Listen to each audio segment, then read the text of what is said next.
জানিয়ে দেব আজকের পশ্চিমবঙ্গ ও দেশ বিদেশের সবথেকে বড় গুরুত্বপূর্ণ 30টি তাজা সংবাদ। খবরের শুরুতেই জানিয়ে দেব সংবাদ শিরোনাম।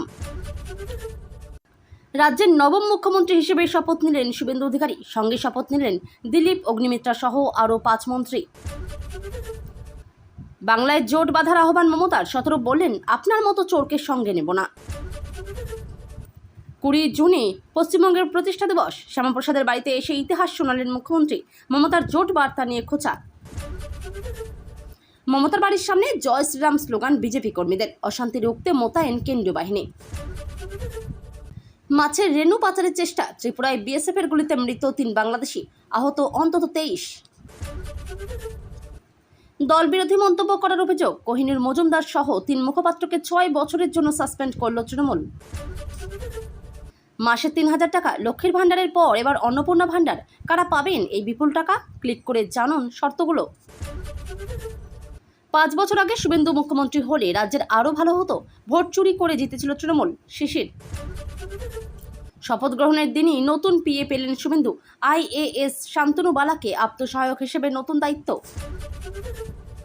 উত্থান হলে পতন হবেই, তৃণমূলকে হারালো তৃণমূল, বিস্ফোরক কল্যাণ বন্দ্যোপাধ্যায়। পরিচয় পরিবর্তন, সমাজ মাধ্যমে মুখ্যমন্ত্রী জুড়ে নিলেন শুভেন্দু, অবশেষে বদল করলেন মমতাও, তবে প্রাক্তন মুখ্যমন্ত্রী না লিখে। তৃণমূল নেতার ঘনিষ্ঠের বাড়িতে পিস্তল, কার্তুজ, ম্যাগাজিন উদ্ধার, বহরমপুরে গ্রেপ্তার গৃহকর্ত্রী। রাজ্যের সব SP, IG, DIG সহ পুলিশ আধিকারিকদের নিয়ে সোমবার বৈঠক ডাকলেন মুখ্যমন্ত্রী শুভেন্দু। শুভেন্দু অধিকারীর আসল পরিচয় কি কেবলই রাজনৈতিক? তার ডিগ্রি শুনলে কপালে চোখ উঠবে বিরোধীদেরও। আমি দেখছি মেসেজ আসছে না, কেউ আমায় ফোনও করছে না, আসল কারণ জানালেন মমতা। আচমকা রাজ্য জুড়ে বন্ধ মা ক্যান্টিন, 5 টাকায় মিলছে না ডাল ভাত।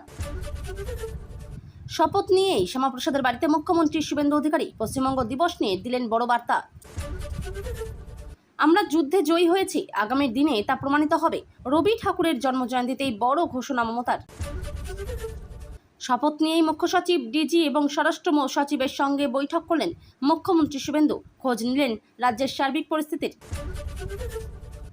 তৃণমূল থেকে ছাঁটাই রিজু দত্ত, লোকসভা ভোটের মাঝেই মমতার দলের বড় ধামাকা, কারণ জানলে চমকে যাবেন। কালীঘাটে যাওয়ার আগে গড়িয়াহাটে দাঁড়িয়ে পড়ে মুখ্যমন্ত্রীর কনভয়, মানুষের সঙ্গে কথা বলার চেষ্টা করেন শুভেন্দু অধিকারী। শুভেন্দুর প্রথম মাস্টার স্ট্রোক, নবান্নে পুলিশ কর্তাদের তলব, নতুন মুখ্যমন্ত্রীর ডেডলাইন ঘিরে কাঁপছে প্রশ্ন। শুভেন্দুকে বিশেষ বার্তা শেখ হাসিনার, 2 বাংলার সমীকরণে কি বড় কোনো বদল? লক্ষ্য জনতা সাক্ষী, ব্রিগেডের মঞ্চে 98 বছরের বৃদ্ধের পা ছুঁলেন মোদি। কে এই প্রবীণ? জানলে আপনিও কর্নিশ জানাবেন। রাজ্যের বিরোধী দলনেতা হলেন শোভনদেব চট্টোপাধ্যায়, বিজেপির শপথ গ্রহণের দিনেই বড় ঘোষণা তৃণমূলের। সোফায় শুয়ে থাকে, একটা ছোট খাটে ঘুমোয়, একদিন মুখ্যমন্ত্রী হবে মেজর ছেলে, জানতেন শিশির। তৃণমূলের গোটা বাহিনী এখন বিজেপি, মমতার ক্রেডিবিলিটি নিয়ে বড় প্রশ্ন বাম নেতা সুজনের। নির্বাচন পর্বে কমিশন নিযুক্ত বিশেষ পর্যবেক্ষক সুব্রত এবার শুভেন্দুর উপদেষ্টা হচ্ছেন, নিয়োগ হলো মুখ্যমন্ত্রীর ব্যক্তিগত সচিবও। বড় খবর, শুভেন্দু শপথ নেওয়ার আগেই কোটি কোটি বকেয়া টাকা পাওয়া শুরু। এতক্ষণ শুনছিলেন সংবাদ শিরোনাম, এখন আসছি বিস্তারিত খবরে। পশ্চিমবঙ্গের নবম মুখ্যমন্ত্রী হিসেবে শপথ নিলেন শুভেন্দু অধিকারী। প্রধানমন্ত্রী নরেন্দ্র মোদীর উপস্থিতিতেই শুভেন্দুকে শপথ বাক্য পাঠ করালেন রাজ্যপাল RN রবি, কেন্দ্রীয় স্বরাষ্ট্রমন্ত্রী অমিত শাহ, প্রতিরক্ষা রাজনাথ সিং, বিজেপি সভাপতি নীতিন নবীন সহ বিজেপি শাসিত একাধিক রাজ্যের মুখ্যমন্ত্রী শুভেন্দুর শপথ গ্রহণ অনুষ্ঠানে হাজির ছিলেন। এছাড়াও উপস্থিত ছিলেন অন্ধ্রপ্রদেশের মুখ্যমন্ত্রী চন্দ্রনাথ নাইডু। শুভেন্দু অধিকারী ছাড়াও এই দিন মন্ত্রী হিসেবে শপথ নেন বিজেপি বিধায়ক দিলীপ ঘোষ, অগ্নিমিত্রা পাল, অশোক কীর্তনিয়া, নিশীথ প্রামাণিক এবং ক্ষুদিরাম টুডু। এদিন সকালে কলকাতা বিমানবন্দরে প্রধানমন্ত্রী নরেন্দ্র মোদীকে প্রথমে স্বাগত জানান শুভেন্দু অধিকারী। বিমানবন্দর থেকে হেলিকপ্টারে প্রধানমন্ত্রীর সঙ্গে রেসকোর্সে পৌঁছান শুভেন্দু অধিকারী। সেখান থেকে গাড়িতে তারা পৌঁছান ব্রিগেড প্যারেড গ্রাউন্ডে। হুটখোলা গাড়িতে করে প্রধানমন্ত্রী নরেন্দ্র মোদী রাজ্য সভাপতি শ্রমিক ভট্টাচার্যের সঙ্গে জনতার মাঝখান দিয়ে মঞ্চের কাছে পৌঁছান শুভেন্দু অধিকারী। এবারের বিধানসভা নির্বাচনে নন্দীগ্রামের পাশাপাশি ভবানীপুর থেকেও জয়ী হয়েছিলেন শুভেন্দু অধিকারী। গতকাল বিজেপির পরিষদীয় দলের বৈঠকে শুভেন্দু অধিকারীকে পরিষদীয় দলনেতা হিসেবে বেছে নেওয়া হয়।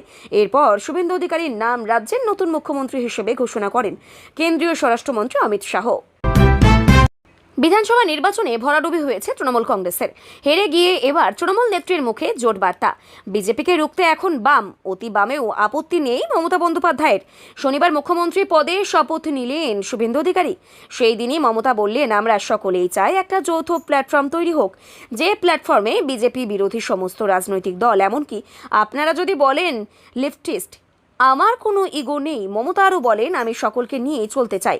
বিজেপিকে যদি রুখতে হয় লেফটিস্ট সবাইকে, আল্ট্রা লেফটিস্ট সবাইকে, ন্যাশনাল পার্টি যারা করে দিল্লিতেও যেমন লড়াই করবে, বাংলাতেও আসুন আমরা জোট বাঁধি। মমতা বলেন, যদি কোনো রাজনৈতিক দল আমার সঙ্গে কথা বলতে চান, আমি 4টে থেকে 6টা পর্যন্ত আছি অফিসে, আমাকে জানাবেন, নিশ্চয়ই কথা বলবো। যদিও মমতাকে কটাক্ষ করতে ছাড়েনি সিপিএম নেতা শতরূপ ঘোষ। শতরূপ বলেছেন, বাম বিদায়ের সময় শূন্য ছিল বিজেপি, এখন তারা সরকারে, তারপরেও লজ্জা নেই মমতা বন্দ্যোপাধ্যায়ের। শতরূপ বলেন, আমরা একটা বিজেপিহীন বাংলা রেখে গিয়েছিলাম, আর মমতা বন্দ্যোপাধ্যায় যখন সরকার থেকে যাচ্ছেন, বিজেপিকে ক্ষমতায় বসিয়ে গেলেন। পশ্চিমবঙ্গের প্রতিষ্ঠা দিবস নিয়ে পূর্বতন তৃণমূল সরকারের সঙ্গে প্রায় সংঘাতে জড়িয়েছিল রাজ্যের বর্তমান শাসক দল বিজেপি। 2023 সালে বিধানসভায় প্রস্তাব পাশ করিয়ে পয়লা বৈশাখকে বিজেপির পশ্চিমবঙ্গের প্রতিষ্ঠা দিবস হিসেবেই চিহ্নিত করেছিল তৎকালীন সরকার। শ্যামা প্রসাদ মুখোপাধ্যায়ের বাড়িতে মুখ্যমন্ত্রী শুভেন্দু অধিকারী, সঙ্গে রয়েছেন তাপস রায়রা। শনিবার সকালে ব্রিগেড প্যারেড গ্রাউন্ডে মুখ্যমন্ত্রী হিসেবেই শপথ নেন শুভেন্দু অধিকারী। সন্ধ্যা গড়তে না গড়তেই তিনি চলে আসেন নিজের বিধানসভা কেন্দ্র ভবানীপুরে। সেখানে শ্যামাপ্রসাদ মুখোপাধ্যায়ের বাড়িতে যান। শ্রদ্ধা জ্ঞাপন করে বেরিয়ে তিনি জানান, পশ্চিমবঙ্গ তৈরির ইতিহাস এবং তাতে শ্যামাপ্রসাদের ভূমিকার কথা। শুভেন্দু মনে করেন, পশ্চিমবঙ্গের প্রতিষ্ঠা দিবস ভবিষ্যতে মন্ত্রিসভা এবং বিধানসভায় সেই বিষয়টি উত্থাপন করবেন বলেও জানান মুখ্যমন্ত্রী। সেই সঙ্গে প্রাক্তন মুখ্যমন্ত্রী তথা তৃণমূল নেত্রী মমতা বন্দ্যোপাধ্যায়ের জোট গড়ার বার্তা নিয়ে খোঁচা দিলেন শুভেন্দু। পশ্চিমবঙ্গের প্রতিষ্ঠা দিবস নিয়ে পূর্বতন তৃণমূল সরকারের সঙ্গে প্রায়ই সংঘাতে জড়িয়েছিল রাজ্যের বর্তমান শাসক দল বিজেপি। 2023 সালের বিধানসভায় প্রস্তাব পাশ করিয়ে পয়লা বৈশাখকে পশ্চিমবঙ্গের প্রতিষ্ঠা দিবস হিসেবে চিহ্নিত করেছিল তৎকালীন মমতা সরকার। বিজেপি প্রশ্ন তুলেছিল, কেন 20 জুনকে পশ্চিমবঙ্গের প্রতিষ্ঠা দিবস হিসেবে মান্যতা দেওয়া হবে না? মুখ্যমন্ত্রী হিসেবে শপথ নেওয়ার পরই একই সঙ্গে প্রসঙ্গ তুললেন শুভেন্দু। তার কথায় 1947 সালে 20 জুন যদি পশ্চিমবঙ্গ ভারতে যুক্ত না হতো, তবে আজ আমরা এখানে দাঁড়াতে পারতাম না। পশ্চিমবঙ্গকে ভারতের মানচিত্রে যোগ করার নেপথ্যে শ্যামাপ্রসাদের ভূমিকা কথা তুলে ধরেন শুভেন্দু। তিনি বলেন, শ্যামাপ্রসাদ মুখোপাধ্যায় এবং ভারত সেবাশ্রম প্রতিষ্ঠাতা স্বামী প্রণবানন্দের লড়াইয়ের জন্য এটা সম্ভব হয়েছে। আইনসভাতে শ্যামাপ্রসাদ মুখোপাধ্যায় সহ 58 জন ভোট দিয়ে পশ্চিমবঙ্গকে ভারতের অন্তর্ভুক্ত করেছিলেন। আর এটা যদি না হতো, তাহলে আমরা কেউ এখানেই দাঁড়িয়ে থাকতে পারতাম না। আমাদের অবস্থা বাংলাদেশে থাকা সে দেশের সংখ্যালঘুদের মতোই হতো। একটা সময় শ্যামাপ্রসাদ মুখোপাধ্যায় কংগ্রেস নেতাদের বলেছিলেন, তোমরা দেশ ভাগ করলে আর আমি পাকিস্তানকে ভাগ করলাম। তৃণমূল সুপ্রিমো মমতা বন্দ্যোপাধ্যায়ের কালীঘাটের বাড়ির সামনে মোতায়েন কেন্দ্রীয় বাহিনী। শুভেন্দু অধিকারী নবম মুখ্যমন্ত্রী হিসেবে শপথ নেওয়ার পর মমতার বাড়ির সামনে স্লোগান দিতে থাকেন বিজেপি কর্মী সমর্থকরা। তারপরে পরিস্থিতি নিয়ন্ত্রণ করতে নামানো হয় কেন্দ্রীয় বাহিনী। আইন শৃঙ্খলা নিয়ন্ত্রণ রাখতেই সিদ্ধান্ত। বিধানসভা নির্বাচনের ফলাফল ঘোষণা হওয়ার পর মুখ্যমন্ত্রীর কালীঘাটের বাড়ির সামনে থেকে গার্ডরেল তুলে নেওয়া হয়। কমে নিরাপত্তা, তবে মুখ্যমন্ত্রী প্রাক্তন মুখ্যমন্ত্রী হিসেবেই যে নিরাপত্তা তার প্রয়োজন, সেই নিরাপত্তা ব্যবস্থা এখনও রয়েছে। স্থানীয় সূত্রে জানা গিয়েছে, শনিবার সকালে বাংলার প্রথম বিজেপি সরকার শপথ নেওয়ার পরই এক দল বিজেপি কর্মী সমর্থকরা পৌঁছে যান মমতার কালীঘাটের বাড়ির সামনে। বাইক বাহিনী জয় শ্রীরাম স্লোগান দিতে থাকে। কয়েকজন অতি উৎসাহিত হয়ে বিজেপি সমর্থক গেটের সামনে স্লোগান দিতে থাকেন। আগে থেকে মোতায়েন পুলিশ তাদের সরিয়ে দেওয়ার চেষ্টা করে। তারপরেও তৃণমূল সুপ্রিমোর বাড়ির সামনে মোতায়েন করা হয়েছে কেন্দ্রীয় বাহিনী। এখন পরিস্থিতি নিয়ন্ত্রণে, তবে কোনো মিছিলকারী বা বিজেপি সমর্থকদের মমতার বাড়ির কাছেই ঘেঁষতে দিচ্ছেন না কেন্দ্রীয় বাহিনীর জওয়ানরা। বিএসএফকে ফাঁকি দিয়ে ভারতের মাছের রেণু পাচারের চেষ্টা। এই ঘটনায় বিএসএফের গুলিতে মৃত্যু হল 3 বাংলাদেশি যুবকের। এই ঘটনাটি ঘটেছে শুক্রবার রাত 10টা নাগাদ ত্রিপুরার সিপাহীজলা জেলার পাথারিয়াদার সীমান্তে 101 নম্বর গেট সংলগ্ন এলাকায়। বিএসএফের গুলিতে ঘটনাস্থলেই একজনের মৃত্যু হয়। পরে হাসপাতালে আরও 2 জনের মৃত্যু হয়েছে বলেই বেসরকারি সূত্রে জানা গেছে। এই ঘটনায় আহত হয়েছেন অন্তত 23 জন। সূত্রের খবর, শুক্রবার রাতে পাথারিয়াদার সীমান্তে দিয়ে মাছের রেণু পাচার করা হচ্ছিল। বিএসএফের নজর এড়িয়ে রেণুগুলি পাচার হয়ে গেলেও ওত পেতেছিল বিএসএফ। অভিযুক্তরা ফেরার সময় তাদের আটক করার চেষ্টা চলে, পাল্টা বিএসএফ এর সঙ্গে সংঘর্ষে জড়ায় পাচারকারীরা। এই পরিস্থিতিতে আত্মরক্ষার্থে বিএসএফ জওয়ানরা ক্যাম্প অ্যাকশন গান থেকে গুলি চালায়। গুলিতে মৃত্যু হয় মুছালিম মিয়া বয়স 20 নামে এক যুবকের। অভিযুক্তের বাড়ি বাংলাদেশের ধ্বজনগর বাতান বাড়ি এলাকায়। গুরুতর আহত অবস্থায় নবীর হোসেন বয়স 45 নামে অপর এক ব্যক্তিকে বিএসএফ অ্যাম্বুলেন্সে করে প্রথমে মধুপুর হাসপাতাল ও পরে আগরতলা জিবিপি হাসপাতালে নিয়ে আসা হয়। গভীর রাতে চিকিৎসাধীন অবস্থায় তার মৃত্যু হয় সেখানে। নবীরের বাড়ি বাংলাদেশের মধুপুর মানিক্য মোড়া এলাকায় এবং সর্বশেষ রিপোর্ট অনুযায়ী বাংলাদেশের ব্রাহ্মণবাড়িয়া জেলা হাসপাতালে ইউসুফ আলী নামে আরও এক যুবকের মৃত্যু হয়েছে। পাশাপাশি আশঙ্কাজনক অবস্থায় হাসপাতালে চিকিৎসাধীন আরও 3 জন। অন্যান্য আহতদের কুমিল্লা ও ব্রাহ্মণবাড়িয়ার বিভিন্ন হাসপাতালে ভর্তি করা হয়েছে। এদিকে এই ঘটনার পর শনিবার ভারত ও বাংলাদেশের শীর্ষ আধিকারিকদের উপস্থিতিতে একটি ফ্ল্যাগ মিটিং করা হয়। সেখানে উপস্থিত ছিলেন সিপাহীজলা জেলার অতিরিক্ত পুলিশ সুপার এবং মধুপুর থানার ওসিও। তাদের উপস্থিতিতে বিএসএফ ও বিজেপির মধ্যে আলোচনার পর আইনি প্রক্রিয়া মেনে মৃতদেহ দুটি বাংলাদেশে হস্তান্তর করা হয়েছে। নির্বাচনী বিপর্যয়ের পরেই দল বিরোধী মন্তব্য করার অভিযোগে আগেই 5 মুখপাত্রকে শোকজ করেছিল তৃণমূল। এবার তাদের মধ্যে 3 জনকে 6 বছরের জন্য সাসপেন্ড করল তৃণমূল কংগ্রেস। তৃণমূল সূত্রে একটি বিজ্ঞপ্তি প্রকাশ করে জানানো হয়েছে, কোহিনুর মজুমদার, রিজু দত্ত ও কার্তিক ঘোষকে 6 বছরের জন্য তৃণমূল কংগ্রেস দল থেকে সাসপেন্ড করা হলো। প্রসঙ্গত, রাজ্য বিধানসভা নির্বাচনে 207 আসন নিয়ে বিজেপি নিরঙ্কুশ সংখ্যাগরিষ্ঠতা পাওয়ার পর থেকেই তৃণমূলের অন্দরে বেসুরো সুর শোনা গিয়েছে একাধিক নেতা নেত্রীর মুখে। এবার সেই ক্ষোভ নিয়েই পথে হাঁটল মমতা বন্দ্যোপাধ্যায়ের দল বিরোধী মন্তব্য করায় অভিযোগে একযোগে 5 জন মুখপাত্রকে প্রথমে শোকজ করে তৃণমূল কংগ্রেস। শনিবার দল থেকে সাসপেন্ড করা হলো 3 জনকে। দলের শৃঙ্খলা রক্ষাকারী কমিটির অন্যতম সদস্য ডেরেক ও ব্রাইন এই 5 মুখপাত্রের কাছে নোটিশ পাঠিয়েছে। অভিযুক্তরা হলেন রিজু দত্ত, কৃষ্ণেন্দু চৌধুরী, কোহিনুর মজুমদার, পাপিয়া ঘোষ এবং কার্তিক ঘোষ। চিঠিতে তাদের কাছে জানতে চাওয়া হয়েছে দলের শৃঙ্খলা ভঙ্গের অপরাধে কেন তাদের বিরুদ্ধে কঠোর পদক্ষেপ করা হবে না। সবাইকে 24 ঘন্টার মধ্যে এই চিঠির সন্তোষজনক জবাব দেওয়ার নির্দেশ দেওয়া হয়েছে। তৃণমূলের সূত্রের খবর অনুযায়ী ফল প্রকাশের পর থেকে এই মুখপাত্ররা প্রকাশ্যে দলের শীর্ষ নেতৃত্বের কৌশল এবং রণনীতি নিয়ে প্রশ্ন তুলেছেন। তাদের দাবি, নেতৃত্বের একাংশের ভুল সিদ্ধান্তের কারণে বাংলার মাটিতে এই ভরাডুবি।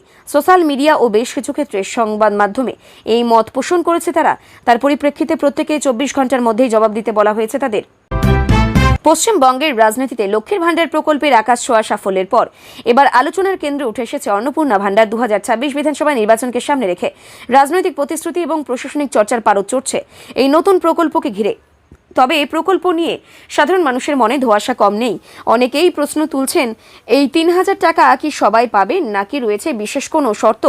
আসলে অন্নপূর্ণা ভাণ্ডার প্রকল্পটি মূলত প্রধান বিরোধী দল বিজেপির একটি অন্যতম নির্বাচনী প্রতিশ্রুতি হিসেবে সামনে এসেছে। তাদের দাবি, ক্ষমতায় এলে লক্ষ্মীর ভাণ্ডারের আর্থিক সহায়তা বাড়িয়ে মাসে 3000 টাকা করা হবে। বর্তমানে শাসক দলের লক্ষ্মীর ভাণ্ডার প্রকল্পের সাধারণ শ্রেণীর মহিলারা 1000 টাকা এবং তপশিলি জাতীয় উপজাতি মহিলারা 1200 টাকা করে পান। তার পাল্টা হিসেবে অন্নপূর্ণা ভাণ্ডার এবং অন্নপূর্ণা কার্ডের ঘোষণা। কারা পাবেন এই 3000 টাকা? যদিও এটি একটি প্রস্তাবিত প্রকল্প, তবুও রাজনৈতিক প্রচারের সারমর্ম অনুযায়ী নির্দিষ্ট কিছু শর্তের কথা উঠে আসছে। আবাসিক যোগ্যতা, আবেদনকারীকে অবশ্যই পশ্চিমবঙ্গের স্থায়ী বাসিন্দা হতে হবে। মূলত 25 থেকে 60 বছর বয়সী মহিলারা এই প্রকল্পের আওতায় আসতে পারেন বলে মনে করা হচ্ছে।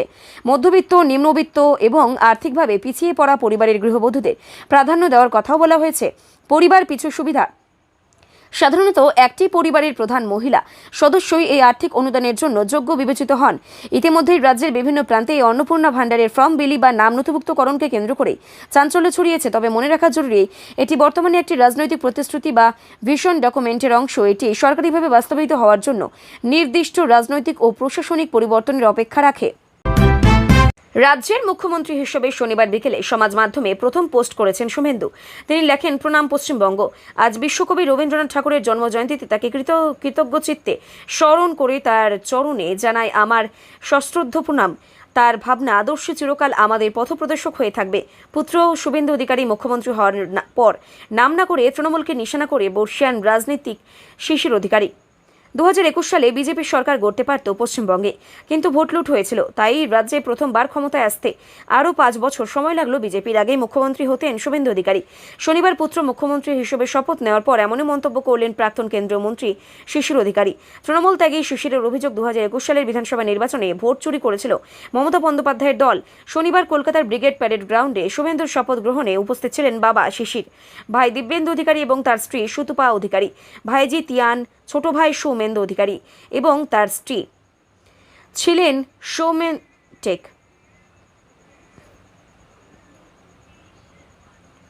ছিলেন শুভেন্দুর বরদার পুত্র দেবদীপ অধিকারী। সকলেই শুক্রবার কাঁথি থেকে কলকাতায় চলে এসেছিলেন।